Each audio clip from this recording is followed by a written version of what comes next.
Hey y'all, welcome back to the PMO channel. This is your girl from the PMO channel that has no name because I'm PMO from the internet. So anyway, how are you guys doing? It is October, it is fall, summer has clocked out and was like, my shift is done. So where I'm at, it's actually pretty cool for the season. I mean, it's only October and this morning was like in the 50s. I'm kind of spoiled with the warmth of the South. I'm like, what? 50 degrees? It is cold. No, I'm just messing. But anyway, on to the topic of this video. So, I've had two active Jehovah's Witness friends come to visit me in these past 2 months. And I'm on this journey of healing. And on this journey of healing, I told myself I'm going to be my authentic self in all situations. So, I am not pretending to be somebody else anymore. I'm not going to be fake. I'm not going to be that super pleasant Jehovah's Witness. I'm not that I'm not a pleasant person, but like I'm not going to put on a front and I'm not going to put on a show. So one of those friends were my friend, and she's actually one of the girls that I actually had in my wedding, and another friend was my husband's friend. Now, for my girlfriend, I made it very, very, very clear to her before she came down. At least I thought I made it very clear that I did not want to be a witness anymore. That's just not what I wanted to do. And she actually said to me that she understood. She asked me if I wanted to, go to the assemblies or the memorials. And I said, really, honestly, it doesn't make sense because I don't believe in it anymore. Like, it's not my religion. So she listened to me and she was cool. So when she said that she was going to come visit me, I was like, okay, that's cool. I mean, you can come hang out with me. You get to spend time with the authentic me. And now that I have separated myself from the religion, my depression is becoming less and less and less over time, where I've noticed that I don't need to party and I don't need to drink alcohol and I don't need to do illicit stuff anymore because I'm not depressed anymore, right? And I'm not saying that my friend is into illicit activities. I'm only speaking for myself, but I know she still likes to party and she still likes to drink. And so when she came here, I kind of wanted it to be more of an experience of like, we're just enjoying nature, we're sitting in the sun, we're talking, spending time with each other.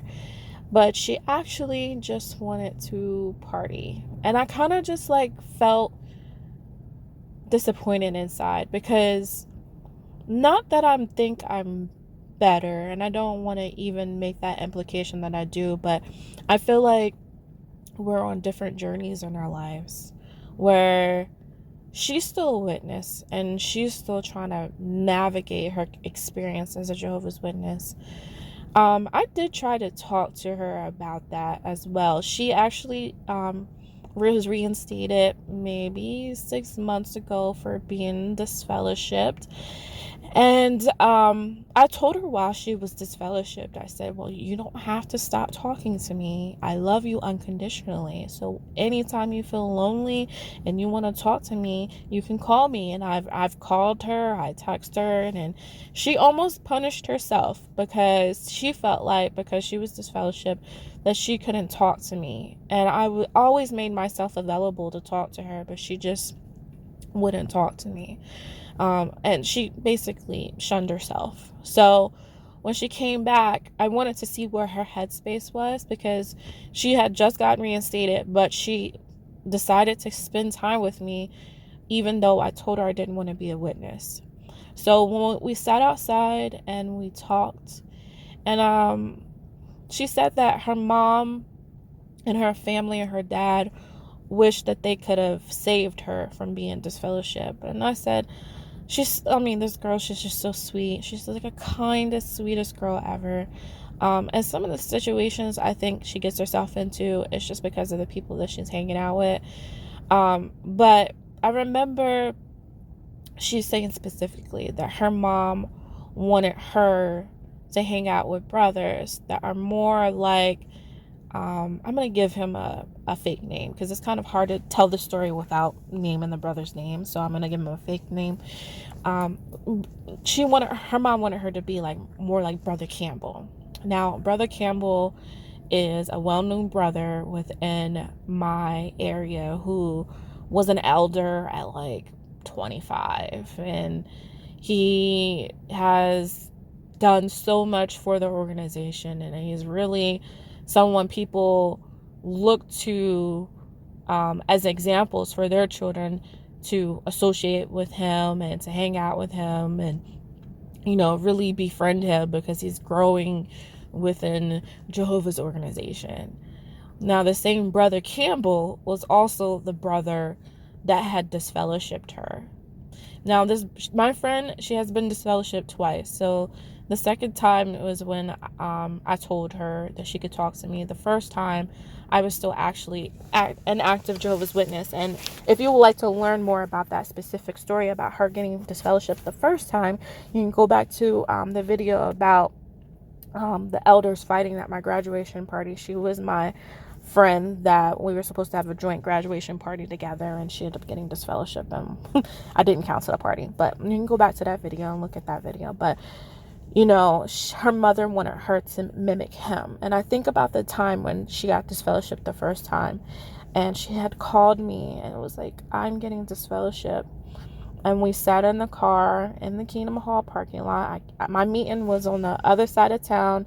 I left the hall, went straight to her Kingdom Hall, and we sat in the car and cried for hours. And now, you know, the meeting's over at 9:15, and then she had her judicial meeting, and I like to stay late. At the time, I had liked to stay late at the hall, so I wouldn't sometimes leave the hall until like 9:45, just chatting it up, you know, and enjoying people's company. So when she had called me, by the time I got to her hall, it was 10 o'clock, and she's just sobbing. And we literally sat in a car for 2 hours just crying. And then Brother Campbell, fake name, but Brother Campbell comes to the door. Brother Campbell's only 5 years older than us at the time, and was like, you need to go home. And she's like, I just don't understand why you disfellowshipped me. And she's crying out her soul and her heart to Brother Campbell. And Brother Campbell was like, you know, that was our decision. Just very cold, right? And I reminded her of that. You know, I was like, you know, do you see that? Like, I'm like, in my head, like, I know I must have looked like a psychopath, but like, do you see how that was not loving, that wasn't caring, that wasn't unconditional love? I'm reminding her of what happened. And I said, and your mom wants you to be like this man? That doesn't make any sense. Why? That's not somebody you should emulate. You should never want to be like a person that disfellowship you when you were obviously repentant, and you're sobbing and you're crying and you're begging to him and you're asking him why, and he's like not even having any type of empathy for you. You want to be like that. And I'm like, you know, explaining to her how much I love her unconditionally, and then, you know, when you're really emotional, you really care about someone, like, I was hoping I didn't scare her away, like, and I'm really trying to, like, explain it to her, like, you know, the pedophiles. You think that child abuse would trigger people to be like, pause, think, let me reevaluate what I'm doing. But I find from when I talk to other people about the Australian Royal Commission, that they're not as moved as I would like them to be. And I'm kind of even afraid to even express it to anybody that's an active witness, especially if they're in a good mental space, because I'm like, how is not a red flag for you that they're actively hiding people that take advantage of children and not reporting them to the police. And I know this is not hearsay. It's because these people have not only won their case, they got money paid out. And I have friends, I have 2 friends that have been abused by family members, and they were reported to the elders, and the elders have done nothing. Okay? So, I'm explaining this to her, and I'm like, she's just looking at me like a deer in headlights. I'm like, I feel like you didn't listen to me when I told you before you came down here that I didn't want to be a witness, And I don't know, like, I felt like I put her off guard. Like, she wasn't expecting that conversation to have with me. But I don't know, I just felt compelled. Like, it's like your whole family is like in this burning building, and you're saying, but the emergency door is right there, but they're like, oh no, I have to stay in this burning building because they said if I leave, the fire's gonna get me. And I was like, no, the exit is right there, just open your eyes, it's right there. And they're not taking the exit, or they're not, I don't know where people's brains are at. And it's really, I'm really more recently seeing the brainwashing, how deeply entrenched the ideology of Jehovah's Witnesses are, where they could abuse you and you still feel guilt for leaving, and you still feel guilt for being sad. And I just looked at her spirit, and she just looks so sad. And I'm trying to explain to her, like, you're only sad because you're not doing what your soul wants you to do. Your soul is telling you that something is not right. She's telling me she goes to the hall and she just feel like she fits in. She don't want to answer. Maybe she just needs to switch congregation. No, your soul is telling you that something isn't right. And I'm showing you what your soul is trying to alert you to, and you're not grasping the information. And I knew she didn't grasp it, because after that, she asked me to take her to the hall the next day because she wanted to go to the meeting. And I was like, wow, like, you didn't hear anything I said. And I did not want to go to the Kingdom Hall. And I had a panic attack actually about it. Because I can watch Zoom. I talked about it in another video. I can watch Zoom. I can sit and watch Zoom. That's not a problem. But actually stepping foot into the Kingdom Hall, it just re-traumatizes me. And it gives me a feeling of everything is about to cave in. All that anxiety, all that sadness, all that depression. It just reminds me of crying and sobbing my heart out to the elders, and them just looking at me like deers in a headlight. Like, you sinned. You know the consequences of sin. And I'm like, no, don't you see that I'm repentant? That is not divine. That is not God, So I took her to the hall. All that being said, I really had to coach myself. And, everyone's gained weight from the pandemic. I still have to lose my weight. But I had made a friend down here, and I was telling him about my experiences as a Jehovah's Witness, and he was like, well, let's go burn those clothes. So I took all of my Kingdom Hall clothes and I burned them. So I really didn't have that many clothes to wear for the meeting, but I found a dress that was a size too small. But I was like, you know what? I do not live by these standards. In fact, the dress wasn't even a size too small. The dress actually fit. But I'm so accustomed to buying clothes that are too big for me, so that I don't want to fit anybody because of my shape. I have hips, I have breasts, I have a small waist. But I was like, you know what? I'm just going to wear this outfit because you know what? I can zip it up. I feel comfortable in it, and no one's going to tell me I'm inappropriate because I make a brother feel uncomfortable because he can't control his hormones. I'm not going to do that. So, get in the Kingdom Hall immediately. Hi, sister so-and-so. How is that? And how is this day? And how are you doing? And where are you from? And are you visiting? And And, and then she immediately, and then I realized, like, wow, like, I really did have like a double personality, because I'm listening to her. She talked to me one way in the car, and then when we get in the hall, it's a whole different tone, a whole different dialect, a whole different person. And I was like telling myself, I'm like, oh, do I turn on that person again? Do I use that fluctuation? And I feel like I'm using the wrong word, but do I use that tone in my voice to make it sound like, oh yeah, she is one of Jehovah's Witnesses? Or do I just say, hey, what's up? How you guys doing? All right, I'm have a seat. Like, do I give that tone? And then the talk, guys. The talk was about, and I feel like this was a sign from my God, not their God. The talk was about 1914, and I was like, this is a sign. I shouldn't be here. I'm done with this. I can never sit through another meeting. That is the very last meeting I'm gonna go to. And I sat there and I listened to how he breaks down 1914, and it really didn't break down anything. What he did was just say facts, like dogma. It was just like, this is what it is, and this is what we believe. It wasn't any factual proof. And I'm like, well, how did I ever listen to the information about 1914 and not really question it? Because I mean, it was just very elementary in the way that he expressed how 1914 was the sign that Jesus had returned to throne and is back in heaven. Like, it was very elementary. And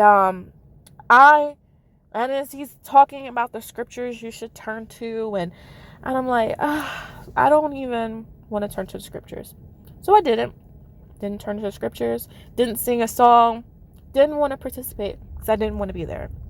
And then I get myself so worked up, like I'm getting so upset, so within my head. I just had to go in my car and cry. I left my friend in the meeting during the watchtower, like majority of the watchtower, and just sat in the car and cried. And I had called my cousin, and it has to be like, I've unlocked a new adult skill where I can cry and laugh at the same time. Like, you really have to be going through something in order to cry and laugh at the same time. And I'm on the phone with my cousin, and I'm like, my cousin therapist, okay, just not my cousin, like she actually really offers me therapy advice. I'm like, I don't want to be here, but I left her in the hall and I feel terrible. Like, I don't remember, because I don't remember the specifics of the conversation. I just know that she was laughing at me, but then also like having a therapeutic session with me. I really owe that my cousin like thousands of dollars for the way that she has coached me to think deeper about my thoughts and about my feelings. But basically she summed it up, and she after she finished laughing at me for crying, she said that I didn't have to be there. You could have literally just dropped her off at the hall and then went about your business. In order to be your authentic self, you don't have to feel guilted into doing things you don't want to do. And a lot of experiences as a Jehovah's Witness, you feel guilted into doing things you do not want to do. You don't want to answer. You don't want to go out in service. I don't want to pioneer. I don't want to go to Bethel. But it's for Jehovah. And then you feel guilty. I've been studying things about frequency. And everyone's body has a natural frequency, and if our body vibrates too low, it creates cancers, it creates sickness. And when you vibrate really low, it's death. Your body dies. And in order to feel life and to be the best you need to put high frequency foods into your life and have high frequency experiences, things that bring you peace, bring you joy. But in the Kingdom Hall, everything is low frequency. We're talking about death of millions of people, We're talking about shame. We're talking about guilt. I don't understand how you can do all of those things and then turn around and talk about how you are the happiest organization on earth. This is a happy God and Jehovah's people are happy. You cannot vibrate, you cannot think on that level and truly be happy and truly be at peace. And never mind the fact that you're living in poverty because they're telling you can't go to school or you can't take a certain job because it disrupts you from Jehovah's organization. And in reality, it's all about the money that they're receiving, and they don't want you to get distracted about having a job because the job that you actually have is for them. You're working for free.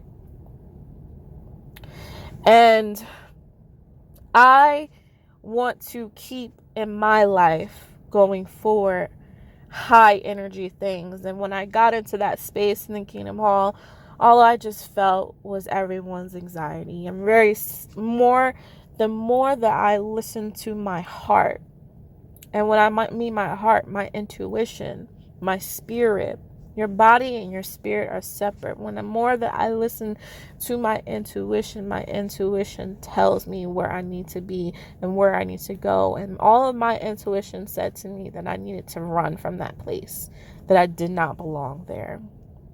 So after that experience, I promised myself that I would never go back to the hall. I would never put myself in that situation again. And then after that, she thanked me for going to the hall, and she went home, and I just feel like she's probably never going to come back again.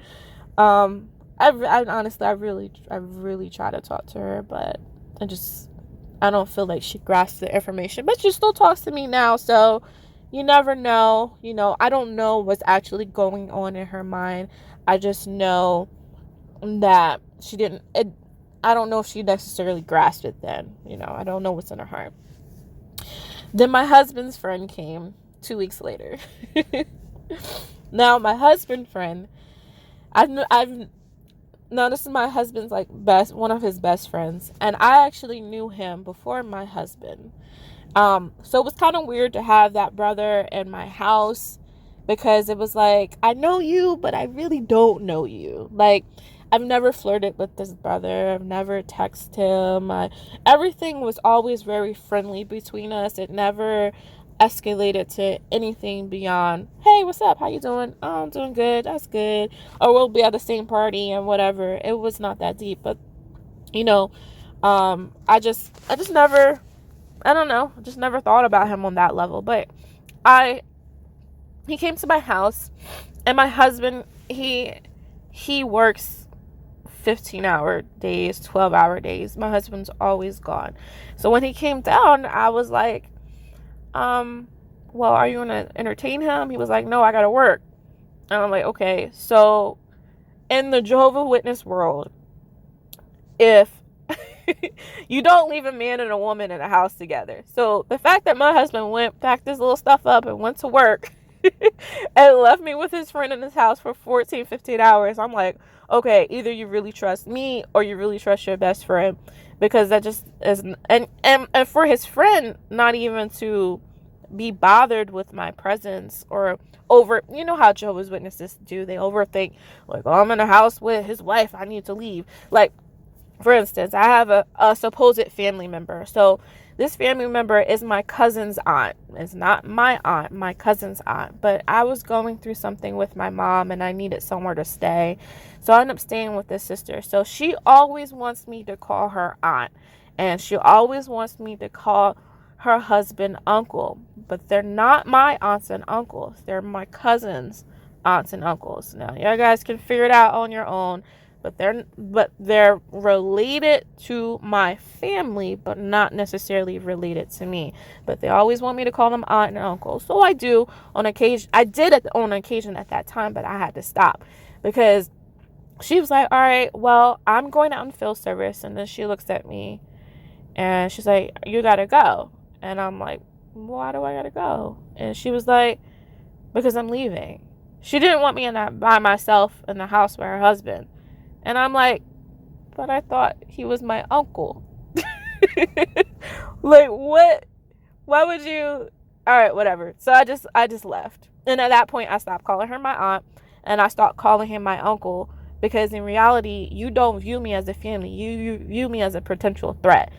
And I don't like that, because I'm like, you should view, literally, because we actually have family members that are together. It's not like, oh, I'm pretending you're my brother and sister because we're in the same congregation. Like, we actually have family together, but you don't feel comfortable with me being in your house with your husband. So, okay, I left. So the fact that my husband's friend was cool about being in the house with me, I was like, okay, well, maybe he's not as strong Jehovah's Witness as I imagined. Okay. So, he stayed in his room, in my guest room, the whole time, basically. And we watched a movie together when my husband was at work, and then he went back to his guest room. And then my head, me assuming, I'm saying, oh, he probably thinks I'm bad association. Oh, I got my nose ring, by the way. So I'm like, oh, he sees my nose ring, so he probably thinks I'm bad association. And I don't want anybody in my house that thinks I'm bad association. And I'm sitting here like assuming like the worst of this man, like, and and I'm like, I'm ready to tell my husband, like, I don't want him back over because he made me feel uncomfortable, blah blah blah blah. But something in my spirit, again, listening to my heart, listening to my intuition, said, no, talk to him. So it was the last day. He actually left yesterday, but it was the last day for him to stay, and he was getting ready to leave. And I came home from work for my lunch break, and he was packing his stuff up because his friend was going to take him to the airport. And I said, hey, I want to ask you how your stay was. Like, how did you experience it? And he was like, oh, everything was great. Everything was good. And I was like, well, I just wanted to make sure, because you stayed in the room the whole time, I didn't want you to, feel uncomfortable around me. And he was like, I wouldn't even came to your house if I was uncomfortable around you. I was like, oh, okay. I was like, because I just thought you thought I was bad association. And he was like, no. I was like, in my head, like, I imagined that you see my nose ring and was like, I'm just going to stay in this room. And he was like, no, I have a tattoo. And I was like, you do? And he showed me his tattoo. And then we laughed about it. And then I was like, okay, this is so silly. This is how you know we're Jehovah's Witnesses, because I'm like ashamed of my nose ring, and he's like ashamed of his tattoo. And I said to him, I said, since he's talking to this sister down here. I said, well, since you are talking to this girl, and I expect you to keep coming back and hanging out with her, and you're gonna stay at my house, I just want to be clear that I don't want to be a Jehovah's Witness anymore. And he was like, I can respect that. He was like, he's getting a divorce right now. He's leaving his wife because his wife cheated on him or whatever. But he's like, my ex-wife felt the same way. And I was like, what? Unexpected. Didn't anticipate him saying any of that. He was like, yeah, no, honestly, I was on that a couple months ago too. And I was like, wait, can you elaborate? So basically his wife had the same sentiments. I don't know where she's at right now. I don't know anything about her. She really wasn't my friend. Like I said, it's my husband's friend. So he basically said that she was tired of being fake. She was being fake every day, and she was just tired of it. So she just stopped going to the hall. She stopped participating.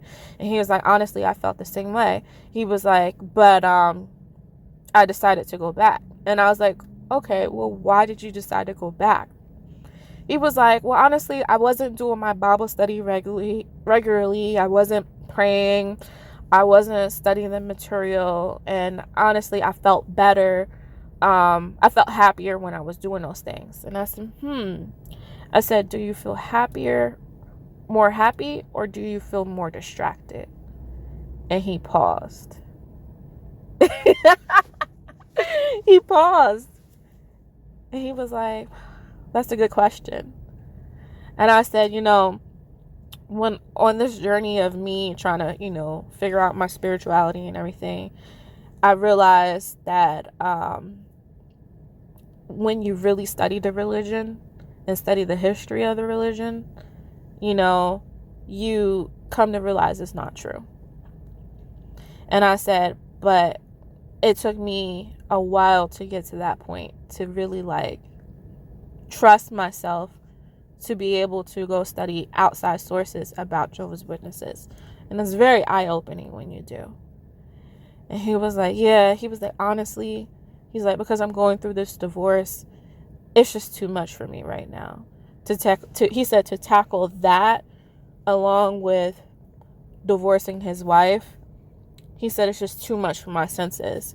So he said he would rather go back to the hall and do his routine because he felt like that was better than doing nothing at all. And honestly, I respect that. Because getting the divorce, then finding out your religion is not true, oh my God, it's like so much. Like, me and my husband are having issues right now, and just to think about, all right, I'm leaving my religion, and then I could potentially leave my husband, like, I can't, it's too much. So I respected it because I understood where he was at mentally. But in that same breath, I really did try to encourage him to go and study about Jehovah's Witnesses, you know, study about the religion and the history of it, because I feel like going the child abuse route, telling people about witnesses, like, I don't feel like they're really, some people listen. It really just depends on your life experiences. I feel like the people that have experienced abuse are more sensitive to the subject.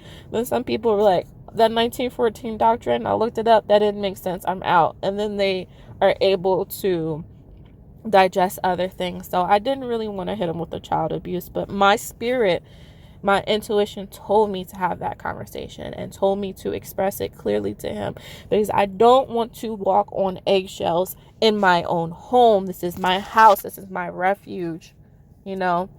And he understood and he respected, and he has similar sentiments. So I'm really interested to see where things go. I kind of also wanted to say, like, you really shouldn't even be talking to some girl if you have questions about your religion. But I get people are lonely, you know. People got stuff going on, you know. I just, you know, try to be supportive to people, but also try to be honest with myself and honest with them, because I told the one of my friends that got married and uninvited me to her wedding that I love you, I care about you, I don't want to stop being your friend, but I also do not want to pretend to be something that I'm not in order to accommodate this relationship. And she understood. So that's how I'm treating people going forward. So that is that story. And I'm not going to say that they're both asleep. I definitely feel the antennas are going, you know. But I think that's the benefit of being PMO, where you can still step in and out, and you still have a layer of respect for you. You still have your dignity. I always contemplate, like, should I disassociate myself? But every time I have these conversations with people, or just have conversations with other Jehovah's Witnesses, and you know, they're not have to worry about their guilt or their conscience bothering them because I'm disfellowship or disassociated, and I can just have a normal conversation with them. I think that's pretty awesome. And this is why I haven't disassociated myself, and this is why I won't, you know, put my face on the internet just yet, because I still have people that I could reach. I'm doing my own preaching work, guys. I don't have any. I placed 2 magazines. I got 3 hours. Where do I turn in my time? Anyway, that is it for this video. On to the next.